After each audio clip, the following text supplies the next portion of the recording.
Rain slanted down the windows of Marello's like a smear of fast ink. The chandeliers glowed softened, the light passing through droplets and turning the dining room into something that felt private and small, even though the city thudded beyond the glass. Maya moved along the polished floor in a rhythm she had practiced until it fit her like a second skin. Tray balanced, eyes scanning, the right smile for the right table. She was 24, her hair pulled into a tight knot that kept stray strands from sticking to her temple in the steam of the kitchen. Her apron still smelled like espresso and lemon oil from the prep station. Her palms remembered the weight of cups. The private table near the back had 3 men, 2 in dark coats, 1 alone with his fingers tapped against the stem of a wine glass. He was older, presence folded into the curve of the chair, a shadowed scar that split his left eyebrow and a silver flash at his temples when he tilted his head.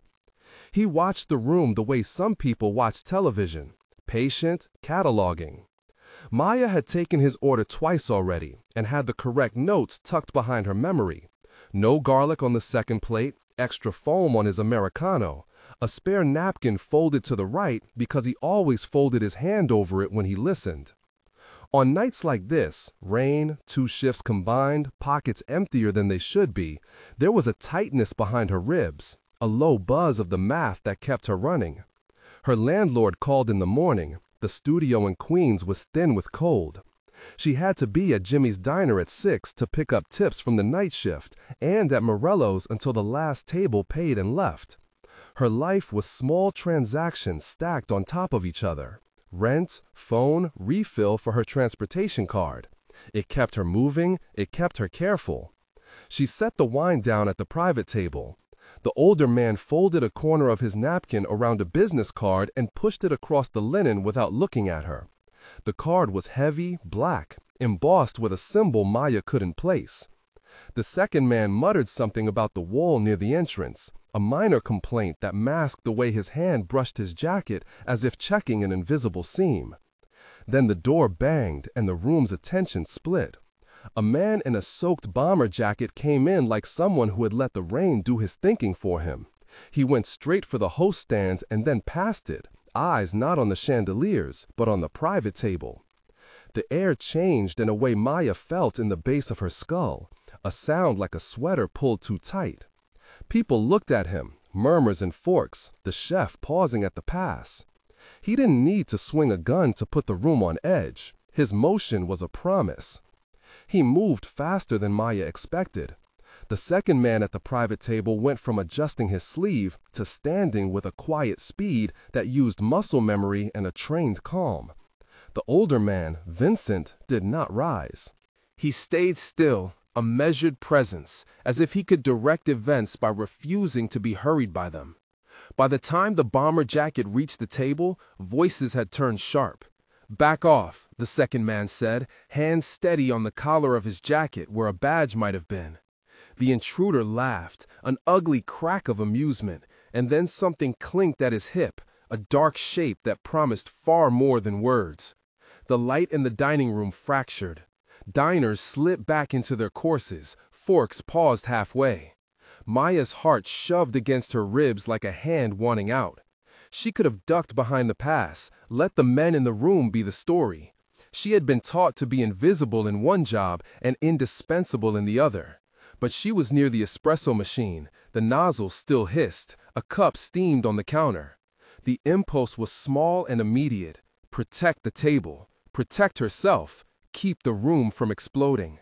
She did something instinctive, almost stupid. She reached, grabbed the cup before she thought, and walked out from behind the metal barrier of the kitchen. The bomber-jacketed man's head turned, his mouth moved toward a profanity. Maya stepped between him and the table, the porcelain cup like a small white fist in her hand. "Hey," she said, loud enough to cut the charge there. Her voice was tighter than she meant. "You don't—" The cup upended. Hot espresso hit the man's face with a small hiss. For half a second, the room's sound collapsed into the wet slap. The man staggered as if the heat had been a weight at his head. Coffee dripped down the collar of his jacket. His hands flew to his face. In that tumble of seconds that followed, people moved with the kind of speed trained by fear. The second man at the table lunged, a small metallic clatter, a gun sliding, a hand grabbing. Someone shouted, a chair scraped, and a plate shattered. Maya's breath came fast. She could feel the heat of the cup against her fingers where the porcelain had been warm. Her impulsive act had not been about heroics. It was reflex. She did not think about consequences. She thought about stopping this man before he could let the rest of the room become a theater of panic. And something else happened then, the thing that would change the course of her months to come. There was a sotto voce beep, subtle enough to be masked by the clamor, but it found its way into the small, private orbit of the table where the older man sat. It echoed like a cue only he could hear. Maya had no idea she triggered it. All she remembered was the scrape of a chair leg and the clatter of a fork on china, and, after the second man had the intruder down, the older man's eyes looking at her like a lens focusing. Someone from the kitchen had sent up an alert, the code they only used when an owner's son was being obnoxious, when a supplier was late. Maya thought it was one of those things. She thought she had only made a mess. But the older man stood as if someone had given him permission to. The intruder was disarmed and led out by the second man, who moved like someone who worked with knives and had learned not to panic. The older man's gaze kept finding her, just once, like checking a name on an invisible list. By the time the police had their polite questions and the dining room had regained its choreographed hum, the older man, Vincent Carmichael, was standing by the host stand. He had a cloth wrapped around where the espresso had splashed his sleeve, though he had not moved to clean it. He did not ask for a manager's apology. He had an old folded thing in his hand, the business card he tucked into his napkin. He slid it toward her when no one was watching. "You okay?" he asked, but his question was for more than coffee stains. He had the voice of someone who measured risk like currency. Maya's mouth was dry. She kept her apron's hem between her fingers. "I'm fine," she said. Her voice suggested a person who had done this before, who could handle whatever came. It was a lie in the way most small truths are lies. True in the immediate, untrue about what it cost. Vincent watched her for a beat longer, then nodded to his two men. "Get 'em out," he said quietly. They left. The chef called out to be sure table 3 was resettled. Patrons returned to their meals as if no more than a bad scene had passed. Later, after the dining room had emptied, after the mats had been swept and the staff had been given the once-over check for shaking hands and pale faces, Vincent approached the break room where Maya had wrapped the espresso machine. He left behind the hum of the walk-in and the smell of lemon cleaner and closed the door with a measured hand. "You shouldn't have done that," he said without preamble. Maya blinked. The statement wasn't quite a rebuke. It was a note, an observation. She scrubbed the counter with a cloth because it was the easiest thing she could do to focus. "I don't know how to stand and watch when something is happening." "It could have ended badly," he said. "Would it have been my fault?" She kept her voice flat. She had been rehearsing lines like that for years. Deflection, humor, exhaustion. They worked on a menu and on her rent. They were simple. Vincent folded the business card back and put it into his coat. "You have a name?" "Maya Torres." He said it once, and the sound of it on his lips altered nothing and everything. "Maya," he repeated. "There's a line to make this easier, and a better life to keep you out of harm. I offer protection. I pay the damages to your employer. You need not say yes now." She could have laughed. Instead, she watched the vine pattern at the corner of the break room door, the paint worn away by years of hands. Protection. The word held in it the hint of something heavy and unnegotiable. It sounded like a man who thought in terms of obligations, debts repaid, favors balanced. "Why would you do that for me?" Maya asked. "You don't know me." Vincent looked at her then, properly, as if the small details had value. He had the scar that cut through his eyebrow and a silver streak at his temple that caught light like a literal coin. "Because you did something I don't like," he said. "You saved me." He left after that with the same economy he had brought into the room. His men gathered at the back door, their coats swallowing them. The kitchen staff watched him go. They had seen him before, shadows and payment and a neat way of making problems vanish. For Maya, the thing settled into her like a bruise she would examine later. Gratitude, suspicion, the odd thrill of being recognized by a man whose world ran like a current she had so far swum across without touching. She did not agree to anything that night. She slept in her narrow studio in Queens with the rain and a steady percussion against the window, and the business card clenched in her fist like a ticket she had not bought. She took the subway to Jimmy's at 6. She worked the morning shift and then the dinner. She made lists in her head of which debts to pay first. Life remained a ledger with no mercy. 3 days later, the phone on the counter buzzed with an alert she did not expect. It was a discreet call that came through an unmarked number. She answered out of reflex. The voice on the line was not casual. "Miss Torres," it said. "Vincent Carmichael requested I speak with you. There's a car downstairs, waiting. He'd like you to come to the penthouse, just for a few minutes." She could refuse. She could take the call as a strange mark in an otherwise predictable week and throw the card away. Instead, she stepped into the rain and into the manila envelope of his world. The penthouse was not theatrically ostentatious. It held a curated restraint, a skyline that looked like steel and a late light, a few carefully placed books, a dining table with an imperceptible sheen. Vincent stood by a mullioned window, hands in pockets, as if he were more comfortable with the architecture of the city than with people. Maya expected him to be colder. "You didn't have to come," he said when she stood before him, hands tucked behind her back like a student called forward. "You could have come to the kitchen and apologized," she said. She felt foolish for saying it.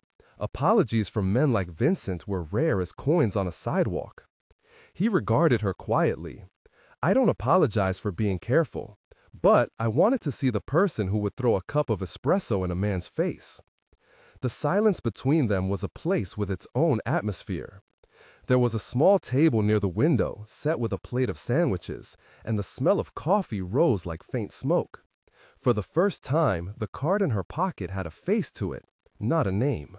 She thought of the man at the table, his patience and command, and a new calculation began.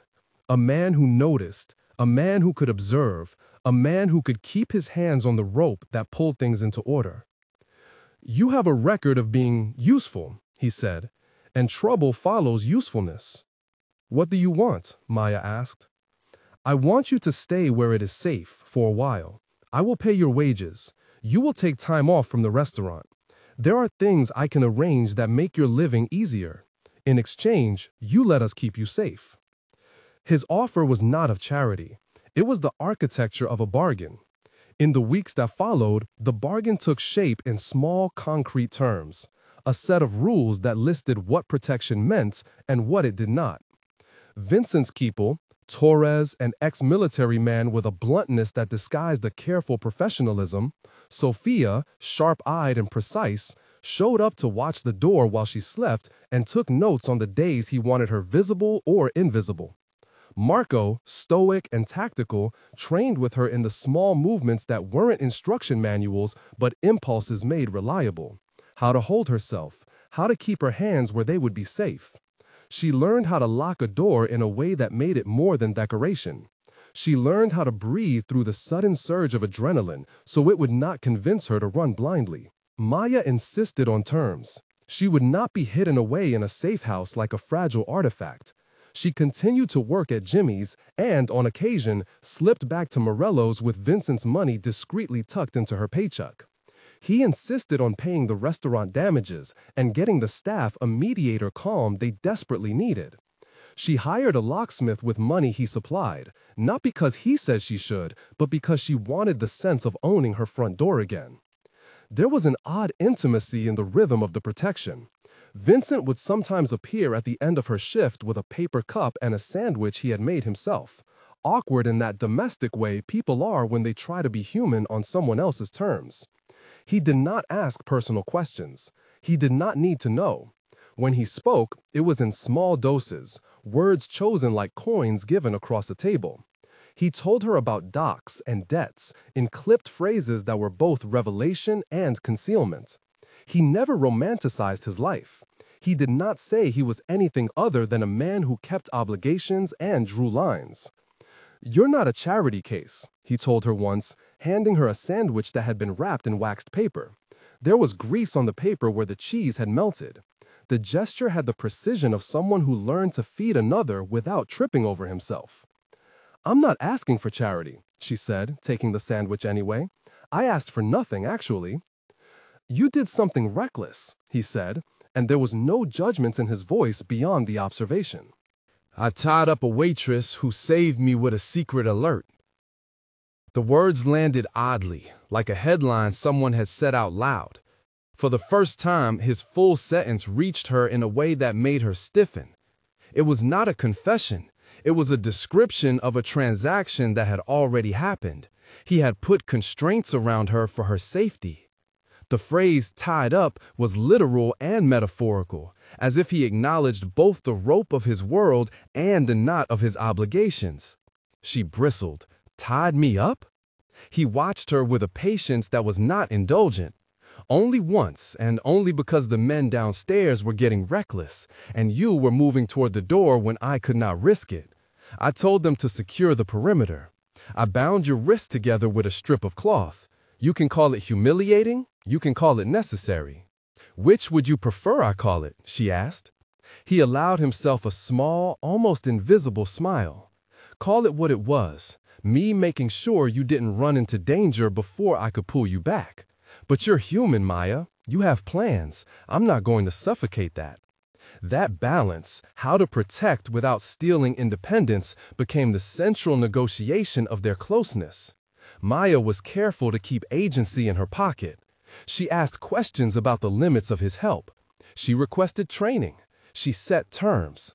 No disappearances into safe rooms without notice. No unilateral decisions about her life. He honored them badly at first, then better, until a working architecture formed. His protection, her movement. His reticence, her stubbornness. They were pulled closer in small ways. A hand that reached for a jar. A shared cigarette at the back door of a warehouse under watch. Vincent taught her how to judge the way a sound traveled down a corridor. She taught him how to read the rest of a person's face when the eyes were careful. Love, if it could be called that yet, threaded through these lessons like a slow, warming current. It was quiet. It made small promises. And then Frank Delacqua decided he wanted to make a statement.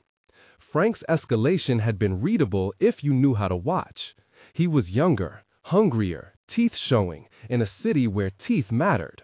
He began testing edges. A car keyed, a supply chain delayed, a man who had been loyal turned by a whisper and a check. That was the kind of thing that put heat under the shoes of the men who kept their hands clean.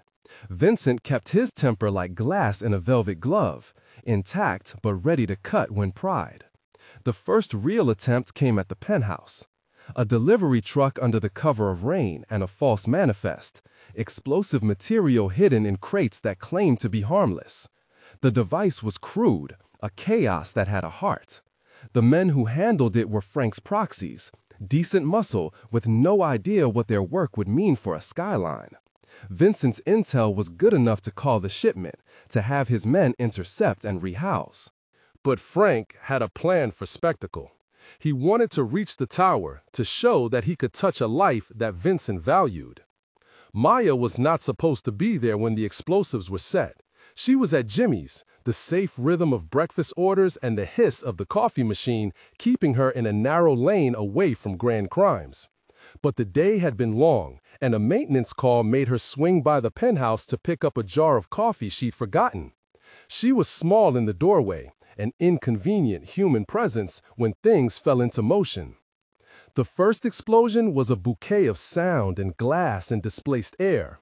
It did not show the delicacy of death. It was blunt and indiscriminate, designed to command attention. The penthouse shuddered beneath her feet, dishes rattled. Sirens started a thin, high keening in the distance that only made the internal thud louder. And then there were men running a map of panic across the room. Vincent's people rushing like muscle memory, and elsewhere the wrong hands trying to make a point. Maya moved with something that was not training, but a clean reflex honed by years of low-stakes crises. Tuck, duck, reach. She had learned to keep her feet when the world tilted. She grabbed a blanket from the sofa, wrapping it around a man who had a thin, smoking wound at his shoulder. And then she made the small decisions that had all the quiet courage of somebody who had to keep moving. Fire alarms screamed, and the city poured noise into the windows. She could have been overwhelmed by the scope, but her hands found tasks to do. Patching, holding, telling someone to call in, making triage with the rough efficiency of someone who knew what surrender would feel like. Vincent's silhouette moved through the smoke like a raft through fog. He had the remorseless calm of a man whose life had taught him how to arrange chaos. He barked orders, his voice precise. There was a moment when he found her, Maya, with a blanket pressed to someone else, her hair streaked with ash, adrenaline carving lines into her face. She wanted to walk away. She wanted to be ordinary again. Instead, he reached for her arm and took it with a hand that surprised her by how gentle it could be. "You okay?" he asked.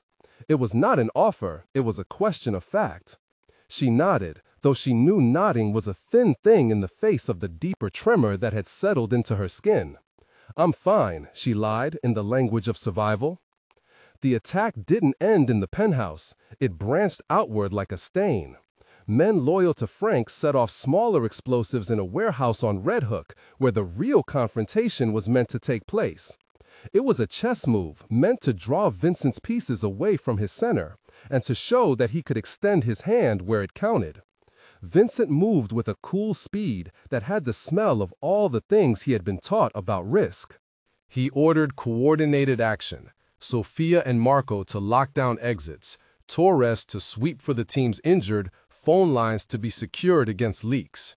Maya found herself in the middle of a plan that had existed outside her life before she arrived, and now included her. When the Red Hook warehouse turned into a battleground, short sentences replaced thought. Guns guttered. Someone shouted in a language that made months of training irrelevant. Explosions wept a fine debris into the dark.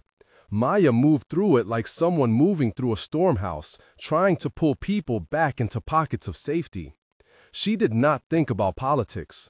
She thought about a body that needed a patch, a pulse that needed checking, the tiny domesticities that made the difference between raw loss and survival. And in the crush of it, she saw Frank, not the man with a single face, but the idea of him, trying to force a narrative larger than the city needed. Vincent found him in the melee, calm and remorseless.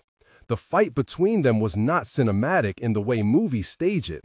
It was a barking convolution of authority and muscle. Frank's anger was raw, more personal, like a spoiled man trying to take the only toy left on the playground. Vincent's violence was not pleasure. It was a necessary mathematics. He beat Frank back with a hardness that asked no forgiveness. When the dust settled and the last of the sirens became an ordinary backdrop, Frank Dell'Acqua was taken into custody at gunpoint by men who had no interest in being lauded. He was loud and obscene and servile in the face of the cage. The police took names and patience wore thin. Vincent's men gathered their wounded and their losses with the kind of quiet grief that had grown into rhythm for them. There were injuries, serious, but not the cinematic gore that destroys everything. People who would need stitches and months to stop the tremors in their hands. Maria from the kitchen had a bruise on her temple and a cup of coffee forever stained by the ash in her hair. The cost was real. After the arrests had been made and the ambulance lights had painted the street with false summers, Vincent sat with Maya on the penthouse's small balcony. The city lay spread below, indifferent and bright. He had his hands wrapped around a paper cup. He did not always drink the coffee he offered her, but tonight they sipped and watched the rain dilute the city lighting into forgiving puddles. "You did more than throw a cup," he said finally, the sound of it slow and considered. "You kept your head when others didn't." She turned the cup in her hands, feeling the paper imprint into her palm. Lucky? No, he said. Not lucky. Reckless, maybe. People called you reckless. But recklessness sometimes looks like courage. The word felt both like praise and an accusation. She hated being pinned into one label. He watched her like a man learning to read a map. They called her reckless. I tied up a waitress who saved the mafia boss with a secret alert, he said, and he said it with a flatness that made her start. It came out like someone quoting a headline not yet composed. That's a sentence, she said, with a humor that felt like a breakable shield. Sounds dramatic. It's accurate, he returned. He didn't mean it as performance. It was simply how his mind arranged events into ledger entries. Act, consequence, obligation. She studied him. He had that scar and the silver at his temple. He had a name that for some would be a danger, and for others a reassurance. For her, he was both. The world kept moving. Her life had been altered by an hour of steam and the way she had aimed a cup without thinking. He had kept his promise to be careful, sometimes too carefully, and other times not careful enough. She had gained training, money for a locksmith, and a day in a tower that overlooked a city she had only seen from the subway. There were nights that followed in which they learned each other's edges. He was precise in the way he showed tenderness. A coat over shoulders, a sandwich left on a plate, a small allowance toward a place that was hers. She taught him how to laugh in a way that did not require an audience. They slept back to back once in a safe house with a thin wall between them, and woke to find the small decision had been made not by words, but by habit.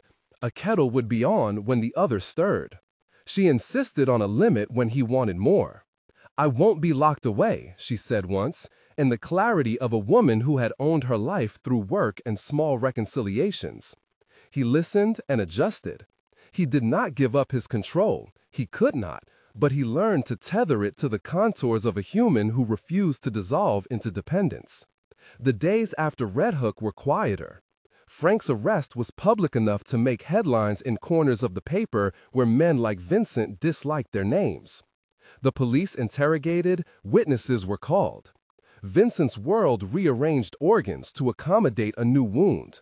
He paid the damages in the way his world knew how: cash, quiet contacts, favors logged like entries on a ledger. Then, months later, when the dust had settled into domestic rhythms, a West Village storefront caught her eye. It was a small place with a crooked awning and a window that caught the light in the gentlest way. It was not extravagant. It was hers, if she wanted it. She thought about the jar of coffee she'd collected at the penthouse, as a courtesy. The object had been a token she'd kept, and she took it now like a talisman. The smell of espresso was a weather she had learned to weather. Vincent did not insist. He paid his share of the lease as part of a gesture he called an investment, but he watched as she set counters and hung a chalkboard menu with the handwritten staccato of someone who had finally earned the right to choose. Maya had learned to measure fear against the muscle of her hands. They both had the memory of the night when a cup of espresso had become a small weapon and a code had sounded like a bell. On a night thick with rain, when the city blurred into a smear of light, Vincent said one more sentence that made Maya laugh because it sounded ridiculous when he said it. They called her reckless, he said, turning the line into something almost tender. And I tied up a waitress who saved the mafia boss with a secret alert. She looked at him and saw the man who had saved her from the storm of his world, and also the man who had learned to be less reflexively possessive. You didn't really tie me up, she said. You only kept me from going out into an exploding street. Semantics, he said. She reached for his hand and allowed the small gesture. There would be more tests. There always would be. But the arc of their lives had bent towards something that felt like honesty. She would run her cafe, he would respect the line she drew, and they would, in their imperfect way, keep each other safe. It was not a fairy tale. It was a contract, tender, negotiated, human. In the months that followed, the cafe found its customers. People learned the precise time she opened and where the best seat for watching the rain was. Vincent stopped by sometimes, always with the same habit of choosing the window, always paying in cash that Maya refused for months before finally accepting as part of the history between them. Torres left for another operation eventually. Sophia took a job with a security firm that made sense for her. And Marco went quiet, the kind of man who leaves his story in a place no one reads. Maya found herself thinking of the morning she had thrown a cup of espresso like a small missile, and how the throw became the hinge of a narrative that neither of them had planned. She had not wanted the attention he offered. She had not wanted to be anyone's possession. But she had wanted, in a way she had not formalized, the ability to choose. She had wanted to be the kind of person who could decide. And on an ordinary afternoon, with sunlight pooling around the cafe's awning and the aroma of coffee wafting through the doorway, the city seemed to agree. A young woman with tired eyes and a stubborn mouth stepped in and ordered a coffee. Maya made it with the steady, practiced hand of someone who had been through more than the ordinary. She set it down and watched the woman take a first sip like it was a small surrender to the day. She smiled in a way that had nothing to do with bank accounts or dangerous men. It was about the small, sovereign acts of ordinary life. Outside, the rain began its slow second act and washed the city clean enough to make promises without lying about their cost.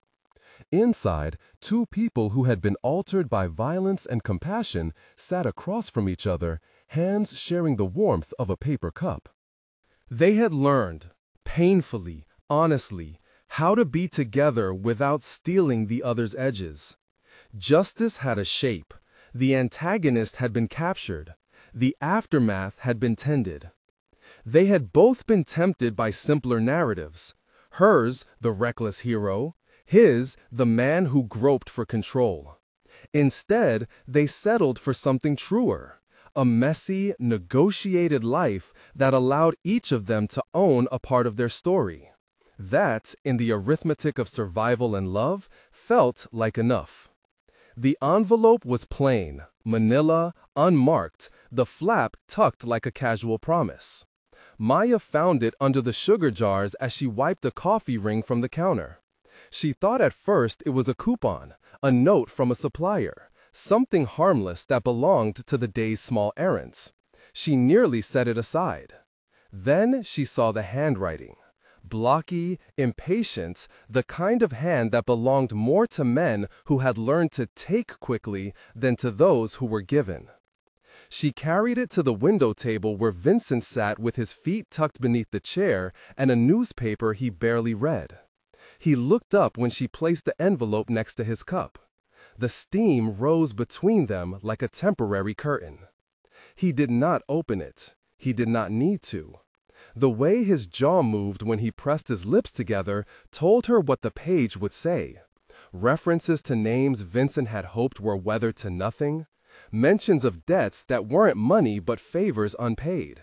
An implied calendar where promises were due.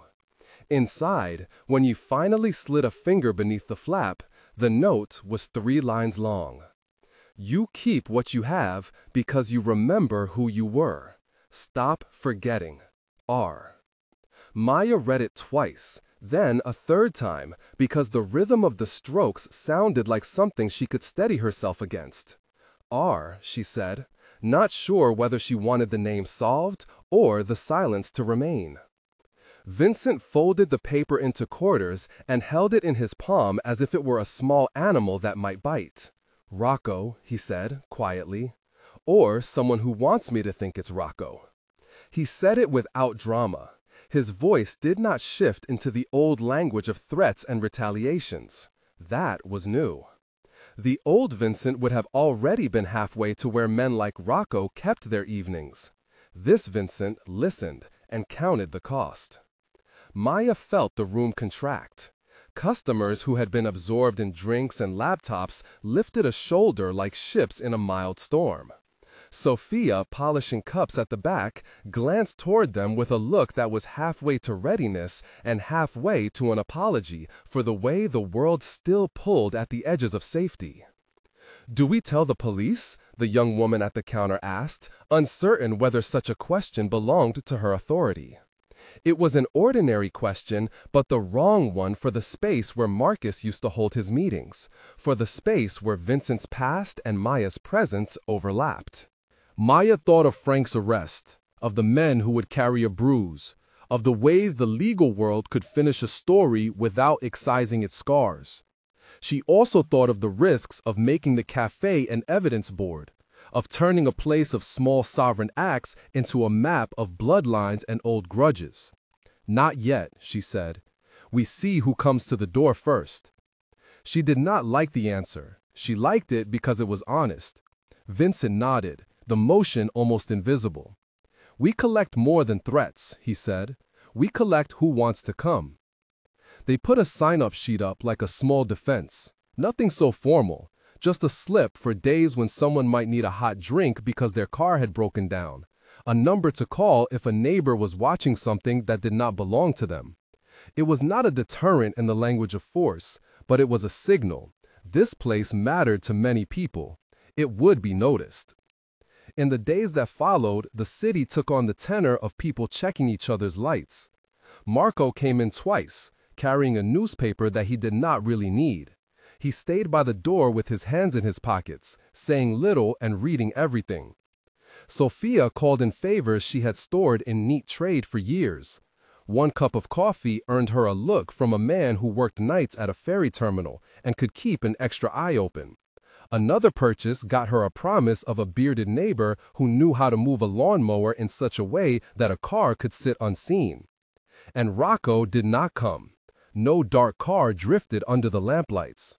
Maya half believed in the myth of silence until the morning she found a smear of fresh paint on the alley wall behind the cafe. An angry, childish blue sprayed deliberately across the last letters of the cafe's name. It was not violent, it was theatrical, someone marking a territory on the surface of a place that had already decided not to hide. Vincent cleaned the paint with a wire brush and plain water, his hands rough but careful. The act of rubbing at graffiti in the cool of the morning was both punishment and meditation. "They want us to look," he said. "They want us to be afraid." Maya watched the movement of his shoulders and felt both the old fear and the new kind of steadiness settle in her chest. "Then don't look like we're afraid," she replied. "Make the faces that come in here feel like it's theirs. Let the city see the cafe full." The shop filled. Men who once kept their eyes turned down found a stool. A woman brought in her sewing. A father with a small boy let the child spill sugar in wide, careful patches that the boy believed were maps.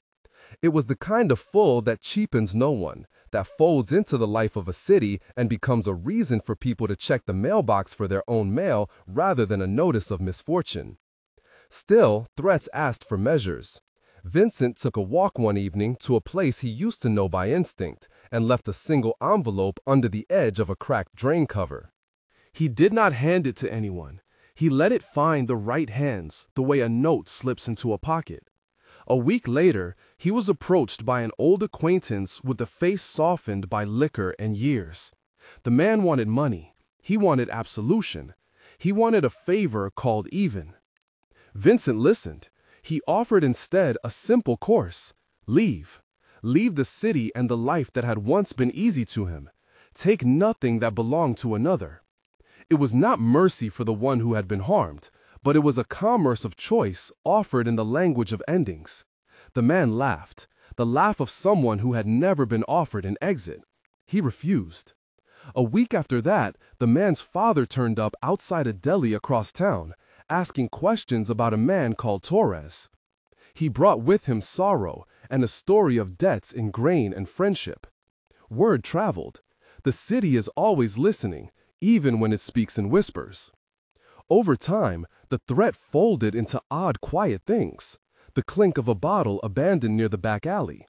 A phone call on a block, even when Maya did not answer. An unfamiliar car parked 2 coffee houses away. None of these were a raid. None of them needed to be. They were the little arrows that hope wounds itself with, until the horizon began to look like a line of unread messages.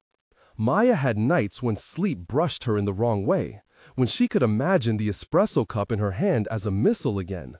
On those nights, she would wake, cross to the small drawer beneath the till, and lay her palm over the ledger, not the money, but the record of people who had come seeking coffee and a warm word.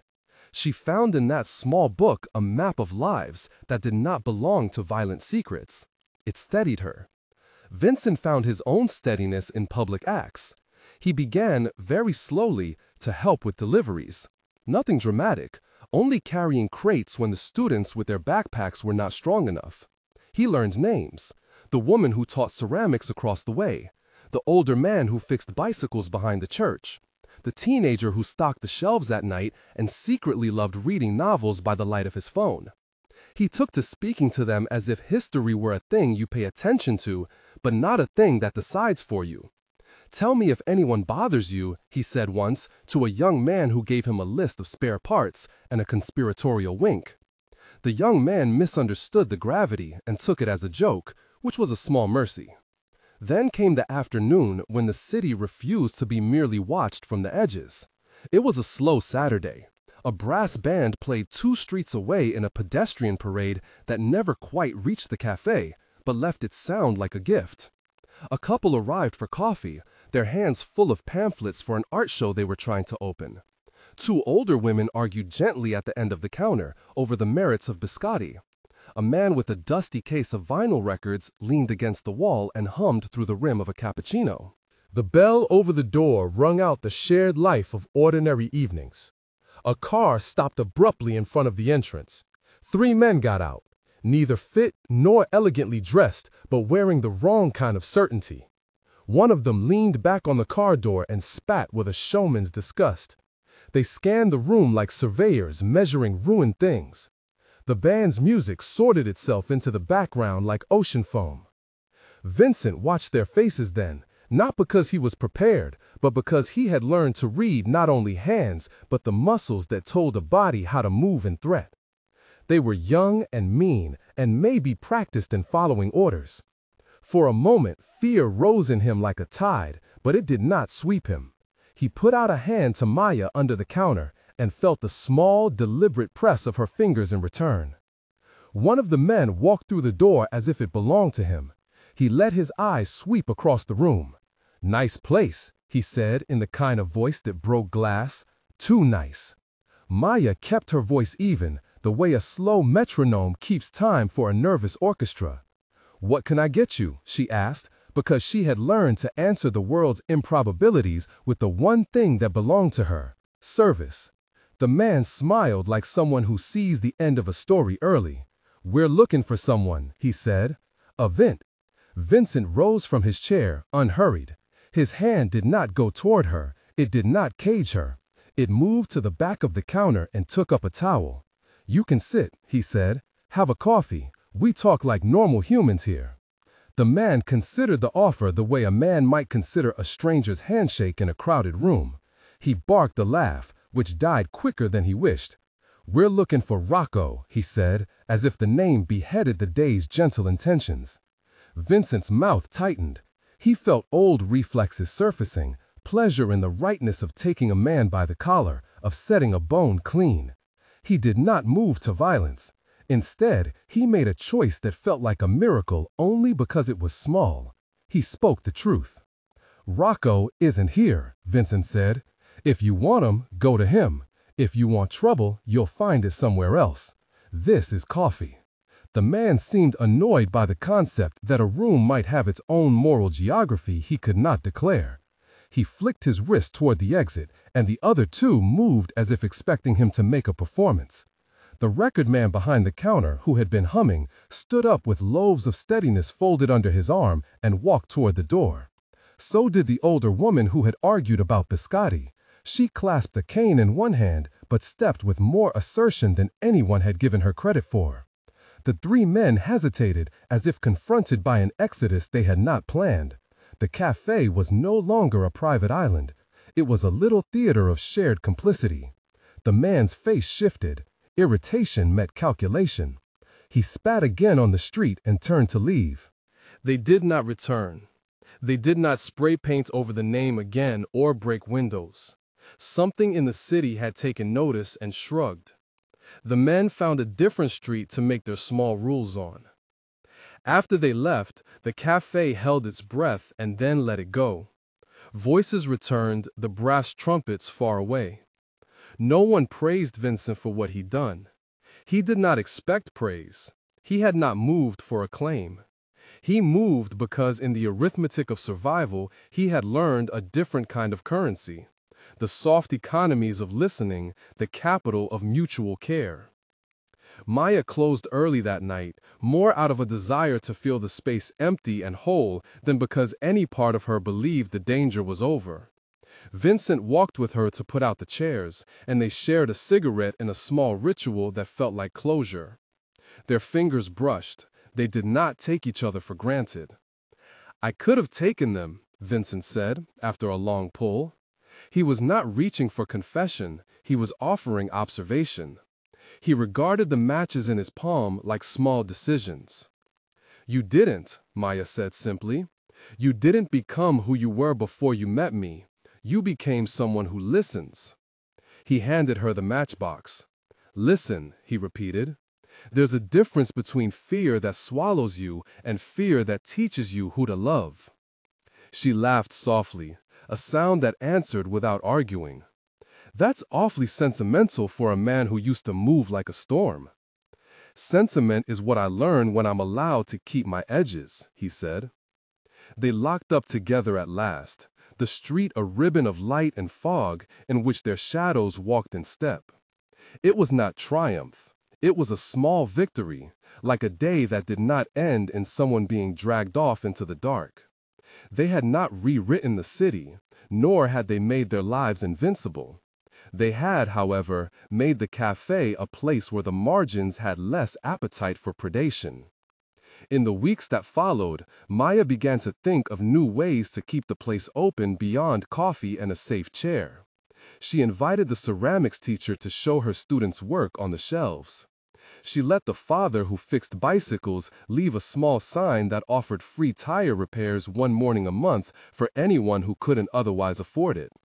Vincent began to take on small jobs, helping deliver stools, fixing a leaky pipe behind the sink, not as penance but as public service. It was a way of remaking the ledger in the drawer into a ledger of favors repaid. They did not become people without fear. Fear sat with them sometimes like an uneasy guest at a feast. But fear did not manage their days. The cafe was a place that could be threatened and not be felled, because it had a network of small commitments stitched into its seams. On an ordinary morning, a band of teenagers came in, carrying paints under their arms and apologies in their pockets. They stayed until the shadows fell long, and then left, their hands inked with the proof of a mural they had painted across a wall 2 blocks down. A bright, clumsy map of neighborhood faces and eyes that looked both protective and seen. They had chosen to mark the street with the kind of defiance that was also a promise. Maya stood watching for a long time, her coffee cooling at her elbow. Vincent joined her and placed a hand over hers as if he had been doing so all his life. "You told me once you wanted to be the kind of person who could decide," he said. She looked at him and let her smile be the answer. "I still do," she said. "It's just different than I thought." "Different how?" She shrugged. Outside, the city moved, indifferent and full of tiny graces. "I thought deciding meant picking one thing and holding it until the world understood. Now I think it means choosing the small things that stitch you back together. Like telling a kid that his record sounds good. Like answering a man who comes to the door with coffee instead of a gun." He squeezed her fingers. "Then let's keep stitching." They did. They stitched with hours and with small acts of refusal. They learned that safety could be built the same way a good espresso was made. Patience, careful heat, attention to details others thought irrelevant. It was not a fairy tale. It was an ongoing negotiation, and it suited them both. The contract they had chosen, tender and practical, the life they had curated from the ruins and the neatness of cups. Outside, rain came and went, and the city kept its indifferent kindness. Inside, the cafe hummed. People argued about biscotti and traded records and read novels in the half-light. Vincent and Maya worked the fracture between them like a seamstress and a carpenter, each learning the other's craft. They were not redeemed by a final act, but by 1,000 small ones. And sometimes, at the end of a long night, when the last cup had been washed and the chairs were stacked like patient soldiers, they would sit at the window and let the city move past them. There were no guarantees that the next letter from the past would not arrive. There were no promises that men like Rocco would not call back into the margin. They were not naive. They had instead the real thing, the ability to keep living even when the shape of life was complicated. They had, most importantly, each other, neither a possession nor a rescue, but a partner in the making of a life that refused to hide.